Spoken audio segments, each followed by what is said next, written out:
Blue Jays fans, and welcome to Sunny Side of the Dome. I'm your host, Karen Soutar, and I'm here to talk some Blue Jays baseball with you for the next half hour or so.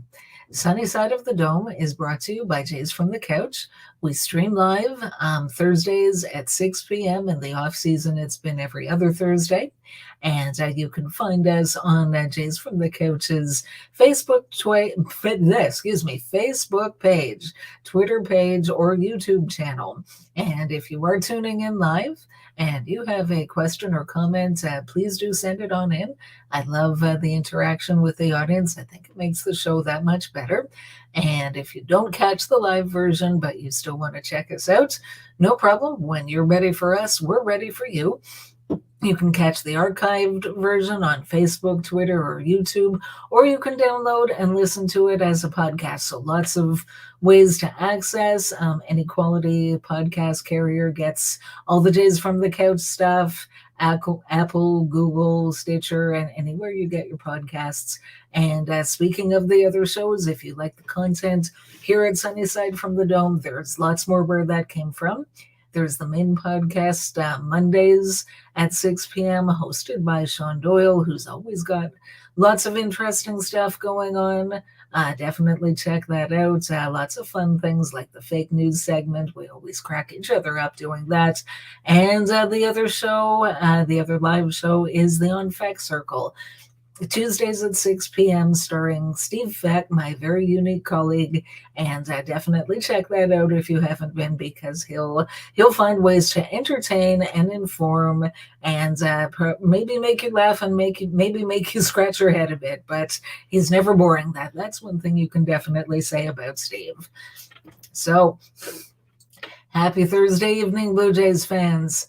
It's getting closer for those of you who celebrate Christmas, because there's lots of different religions and care about all of them.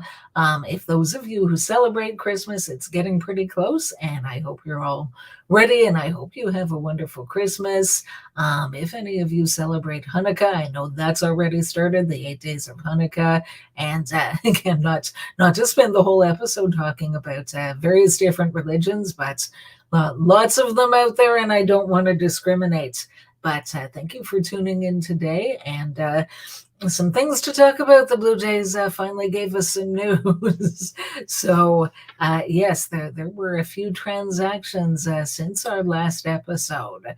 So, the Blue Jays on December 14th, although it was announced as a report earlier, which these things usually are, but on December the 14th, the Blue Jays officially signed outfielder Kevin Kiermaier to a 1-year, $9 million contract. So Kiermaier is very interesting. If you're a longtime fan of the Blue Jays, then I'm sure you've seen many of the games that the Blue Jays have played against Kiermaier and the Rays in the past, because he was previously with the Rays, and when we had to play them 19 times a season, we saw plenty of Kevin Kiermaier. So, he's an outfielder. He's basically played center field, and he's a very interesting player when he's healthy, because going back a number of years to the mid 2015, 2016 and thereabouts, Kevin Kiermaier and even more recently than that, Kevin Kiermaier has been one of the best defensive center fielders in the entire game. I remember back when Kevin Pillar was with the Blue Jays and his defense was very, very good in 2015 and 2016. He was a big part of the Blue Jays' success that they did have in those years. And when he didn't win a Gold Glove, many Blue Jays fans were outraged. Well, Kevin Kiermaier won it those 2 years. And if you look at their stats side by side, Kevin Pillar might have won in another year. There was no contest. Kevin Kiermaier was the clear-cut deserving winner. He has been an absolutely elite defensive center fielder when healthy. Now, last year was a bit of an aberration. He only played 63 games, and his defensive numbers were down. They weren't quite what we were used to. So to illustrate a bit about what I'm talking about, For his career, Kevin Kiermaier, defensive runs saved, a total of 134. Outs above average, a total of 71. There's there are few peers to Kevin Kiermaier when he's on top of his game with the glove. Um, Last year, those numbers were down a lot. No, he missed a lot of the season last year with an injury, with surgery. He had surgery on his hip, and apparently that is he's now back to 100%, or at least let's hope he is. So we'll see how that goes. Sue Tucker, hi, happy Christmas, Karen from North Tonawanda. Thanks for bringing me holiday cheer all year long. Loved the classes. Hi, Sue. Happy holidays. Merry Christmas. I don't know what you celebrate, but all the best to you and yours. Thanks. Yeah.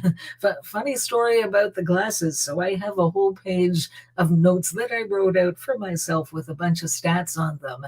And then I was trying to go over it before the show, and I found I couldn't read my own handwriting. This good getting old thing, I don't know about that, but note to self, I'm going to have to start writing a little larger in the future. However, excuse me. Yes, so Kevin Kiermaier, last year he wasn't quite up to his usual standards in terms of the numbers that he put up. Hopefully he'll be back at least anything close to what he used to do with the glove. That's what the Blue Jays want from him. It's interesting because when they signed Kevin Kiermaier, I thought to myself, okay, he can't be Teoscar Hernandez's replacement. They're just two completely different types of players. Kevin Kiermaier, he has a career 97 weighted runs created plus. So in his career, I mean, he's been up and down to an extent, not like many players have.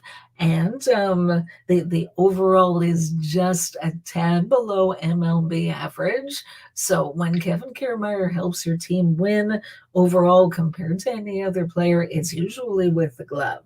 Now, interestingly, when you compare him with Raimel Tapia last year, both Kevin Kiermaier and Raimel Tapia had exactly 90 weighted runs created plus.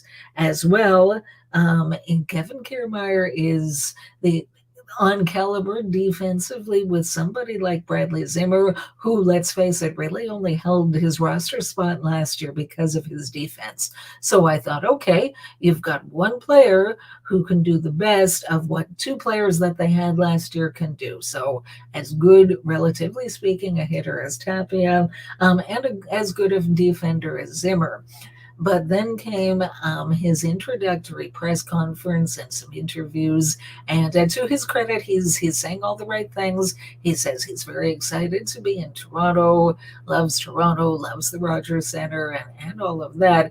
Apparently, the Blue Jays have told him that their intention is for him to be the starting center fielder in 2023. There's been no talk of platooning or anything like that. So it's not like, from the sounds of it, they intend to use him as a defensive replacement like they did with Bradley Zimmer when they had a lead a lot of the time. So that makes things look a little bit different. And again, I mean, if you've got Kiermaier playing center, and then presumably George Springer moves over to right field, they need a right fielder anyway because they traded away Teoscar Hernandez. What that does is it improves two positions defensively. So your center field and your right field. It'll be interesting to see who else they add, because they're talking still about improving offensive production. So they need to get another bat. I really think they need to get another bat, preferably a left-handed hitter, but either way, just somebody who is established, whose offensive production has been good, not a bounce back candidate, somebody who's good now, somebody who can actually replace Hernandez in the lineup. That there was an article that came out today by MLB.com, and it ranked at the top 10 offensive lineups in baseball. And the Blue Jays, even without Hernandez, still ranked fourth. That's not bad out of 30 teams, but you know what? I want them to be that much better. I want them to be the strong team that they were last year. I don't want to subtract from a position of strength. I want to maintain the strength or even change it up a little bit, improve on it while they also improve on other areas. So excuse me for just a second. Okay. So that was Kevin Kiermaier.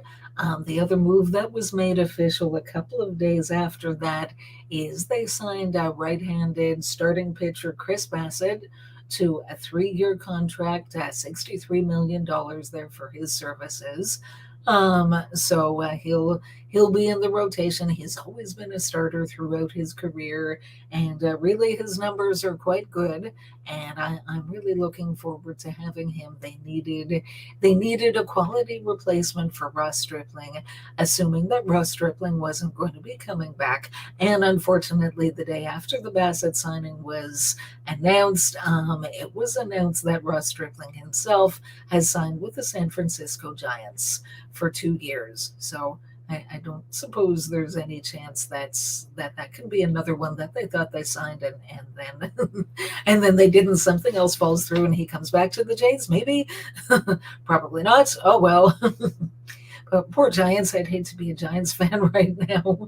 First Aaron Judge, then Carlos Correa, and yeah, that's been quite the off season for them so far. So yes, when they they added Kiermaier and then they added Chris Bassett.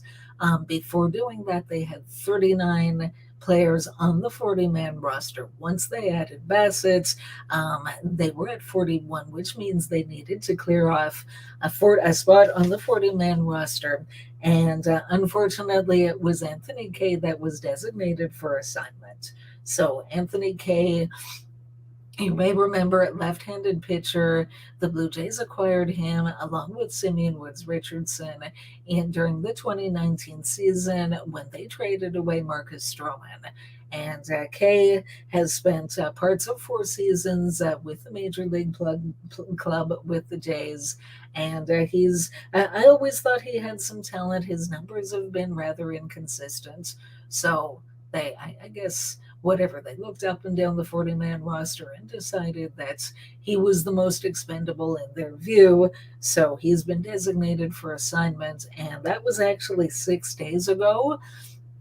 I haven't seen anything about him being claimed, so it's possible nobody claimed him and he might actually remain with the organization.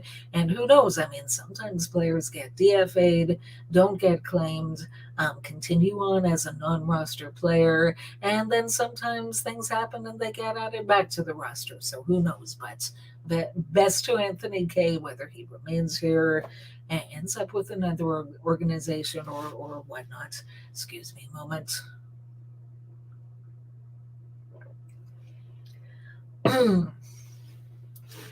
All right, so I've been taking a look at the team, and for the heart of the order today, I wanted to kind of do some comparisons.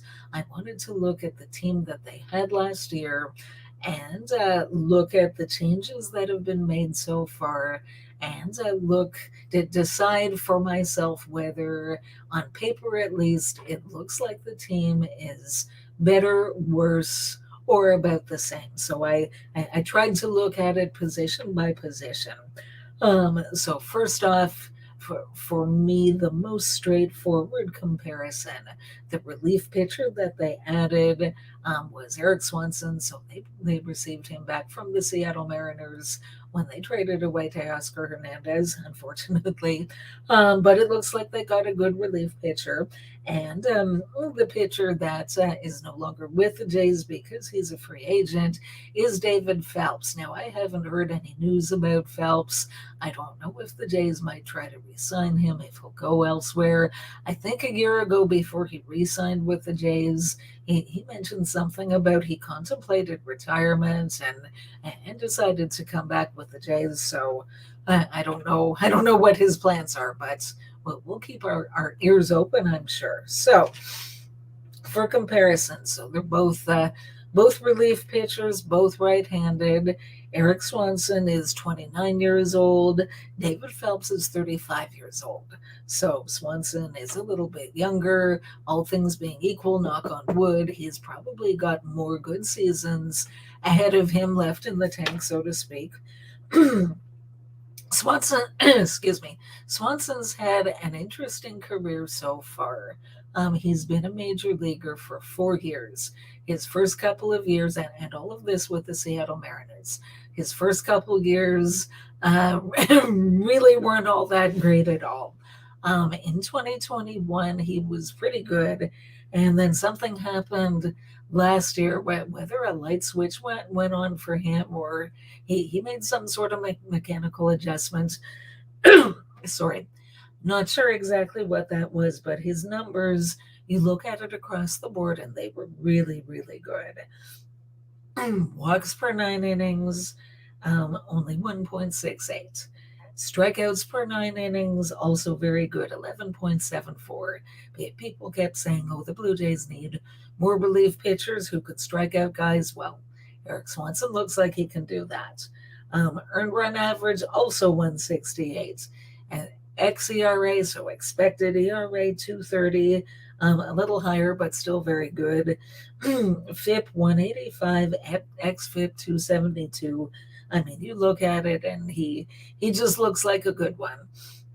And then there's David Phelps. As I said, he's 35 years old. He had a pretty good season with the Blue Jays. One thing that he didn't do all that well is control the bases on balls. Unfortunately, he had 4.38 walks per 9 innings, so that was a little bit high. Strikeouts per nine wasn't bad, 9.05. Nowhere near what Eric Swanson did, but still pretty good. ERA 283, xERA 391. FIP 316, xFIP 426. So I don't think there's much of an argument here in comparing Eric Swanson to the pitcher that we lost, David Phelps. Swanson is a career upgrade, or sorry, a clear upgrade. My goodness. So yes, so far so good. Looking better for the 2023 version. Then I wanted to compare Chris Bassitt with Ross Stripling. And there, the comparison, it wasn't quite as clear. As a matter of fact, I saw a fair bit of similarity between the two pitchers. So they're both right-handed. They're both actually 33 years old. And they both had good seasons in 2022. Chris Bassitt's always been a starter throughout his career. Ross Stripling, as we know, he was with the Dodgers before he was with the Blue Jays, and a lot of the time he was used as a swingman. So the thing is, he had some decent numbers for a lot of the time that he was with the Dodgers before they traded him to the Jays. But I guess when you think about the Dodgers, you think about a star-studded team from top to bottom, a team that spends and acquired star players. So it's a player that might be a role player for the Dodgers might actually be good enough to be more of a key player on a different team. So Chris Bassitt, last year he had walks per 9 innings of 243, so that was quite good. Strikeouts per 9, 8.27.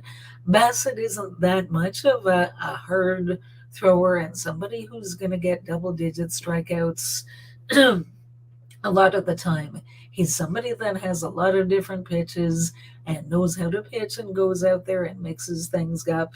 And you look at his career numbers year after year after year, and he's solid. He has been an all-star. Overall, he's not necessarily someone that at the beginning of the year you predict is going to win a Cy Young award, but he'll go out there, even if he's a middle of the rotation starter, he'll go out there, and most of the time he'll give the team a chance to win. So yes, 243. Walks per 9, 8.27 strikeouts per 9. Earned run average, 342. xERA, almost the same, 346. FIP, a little higher, 366. And xFIP, 372. And in his career, Bassett has a 3.45 ERA and a 3.81 FIP. So again, this is someone who's been solid, as I've said. Then let's look at Ross Stripling last year. So we know that he came out of that they had him in a bullpen role to start the season, and he came out when he was needed, and he filled in for Hyun-Jin Ryu, who ended up having season-ending surgery, and basically the Jays would not have gotten nearly as far as they did were it not for Stripling's very positive contribution. Why do you think the Blue Jays didn't sign back Stripling? He was my favorite. Sue, I really wish I knew. Yeah, that's a really good question. I I wonder. I mean, I want to believe. I heard he had expressed interest in coming back, and based on his performance, I can't imagine why the Blue Jays didn't want him back or might not have wanted him back. Maybe they were just too far apart as far as terms, and maybe once Chris Bassett accepted their offer, that Stripling, I guess he figured the writing was on the wall, and it's interesting that he signed with the Giants one day after. So I don't know. Maybe he wanted something that the Jays weren't willing to pay. It's really unfortunate. I wanted him back too, but okay. So Stripling's numbers. So walks per nine, very good, 134. Strikeouts per nine, 744. Again, he's more the kind of pitcher that he has a number of different pitches, mixes it up, gets success by being smart and knowing how to pitch. So ERA last year, just over 3.01. That was really good. XERA a little higher, 357. FIP 311. XFIP 367. Over his career, his earned run average is 378 and FIP is 3.93. So again, to me, they seem so similar in their numbers. At the very least, I'm comfortable saying that I don't believe the Jays are any worse off because they have Bassett rather than Stripling. Would have been great to have them both, but I'm going to give a slight edge to Chris Bassett just because he's a little better established as a starter in the rotation. I mean, this past year, Stripling was great. The year before that, he was really inconsistent. So, and maybe that's another thing. Maybe the Jays weren't quite sold on him being consistent year after year, and they wanted someone with a little bit better track record that way. So, okay, so we've got the bullpen, we've got the rotation. I spoke about Kevin Kiermaier, and again, it appears so. If you've got Kiermaier in center field, I really hope that he can stay healthy and play there, playing excellent defense as he had throughout his career. And if he's the center fielder a lot of the time, and George Springer moves over to right field, in terms of your defense, Kiermaier Springer is a better defensive team than you get from Springer Hernandez. So that's another upgrade. What they don't have yet is equal to or better than in terms of the offense because they have said goodbye to Teoscar Hernandez and his bat. So I was very happy to hear from people in the know, Ben Nicholson, Smith, Shai Davidi, and so forth, that this is not where the Blue Jays plan to stop in terms of their offseason plans. That they are now looking at run creation. So that means adding another bat and hopefully somebody, again, who's currently good, who can help the team right now. And yeah, I mean, it'll be interesting to see. There have been a number of free agents, and a bunch of them are already off the board. So there's still some up there. New Brunswick, Canada guy. I wonder if Tiedemann will be the fifth starter out of spring training. That's an interesting question. My best, having no inside knowledge whatsoever, my best educated guess in answer to that is not out of spring training. Ricky Tiedemann is, I believe he just turned 20 years old not all that long ago, and he had a fantastic season in the minor leagues last year. He went through low A, high A, and finished the season at double A. And he really looks like a prospect that I'm certainly excited about. And I know a lot of Blue Jays fans are also. I don't think that he makes the jump from a few games at double A all the way up to Major League Baseball. I mean, think back a couple of years ago to Alek Manoah, that as strong as he looked in the spring, he still started the season in AAA to get him a little bit more seasoning. And one difference is that Alek Manoah was older and he had some college experience pitching for his college team. So that's, from what I understand, that's a very competitive thing, and that's probably helps prepare him for his pro career. But I'm sure they'll be watching Tiedemann very closely, see how he does in spring training, in the minors to start the season, see if the rotation even needs help, knock on wood. And yeah, who knows if he does well enough in the minors, and if there's a need in the majors in the rotation, it wouldn't shock me to see him called up. I just, whenever they do call him up, I really hope that he's legit MLB ready, and we could have a really exciting arm there. So anyway, yeah, so that's my assessment of the team as of now. So a little bit better bullpen, a rotation that's as good as, if not better, than outfield defense probably improved, and we're missing a bat. So the offseason isn't over, as we all know.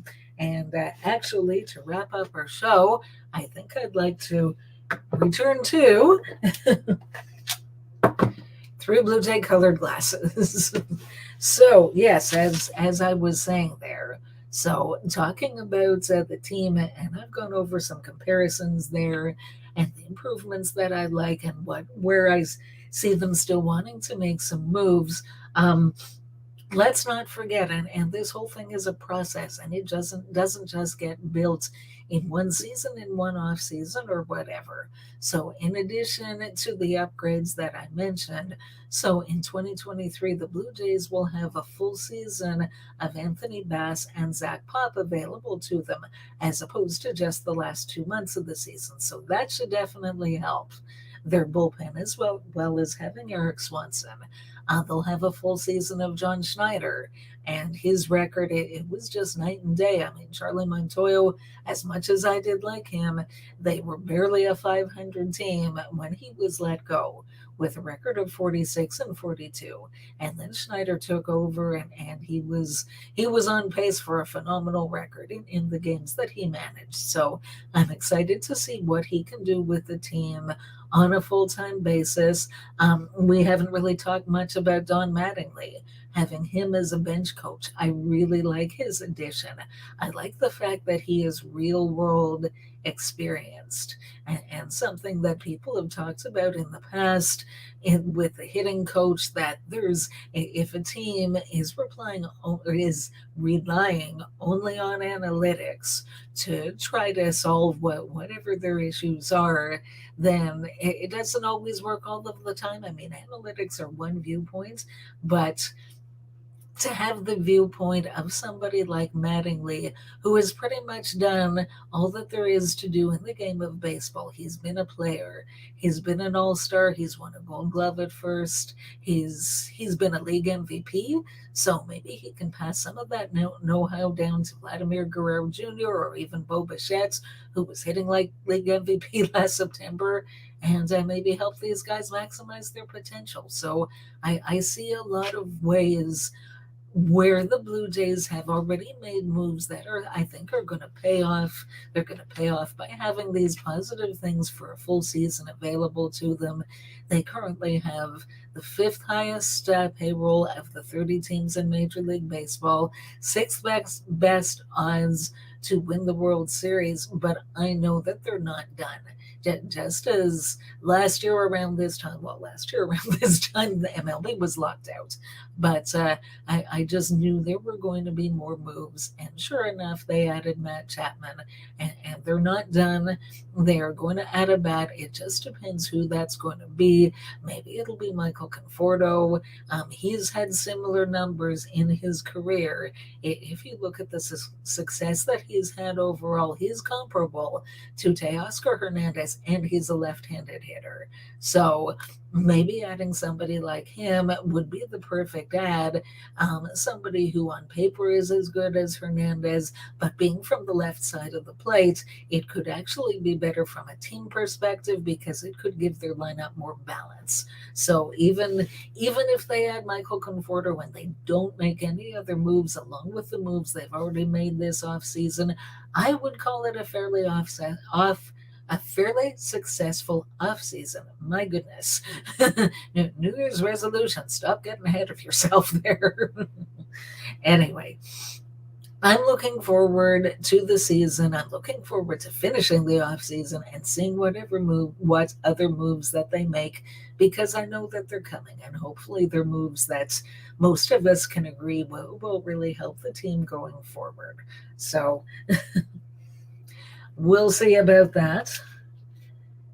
In any event, that's pretty much all that I've got for you today and all that I've got for you for 2022. So thank you for tuning in to this last episode at Sunny Side of the Dome for this year. And I look forward to seeing you again in 2023 and beyond. Go Blue Jays. Happy New Year to everybody. See you again next year.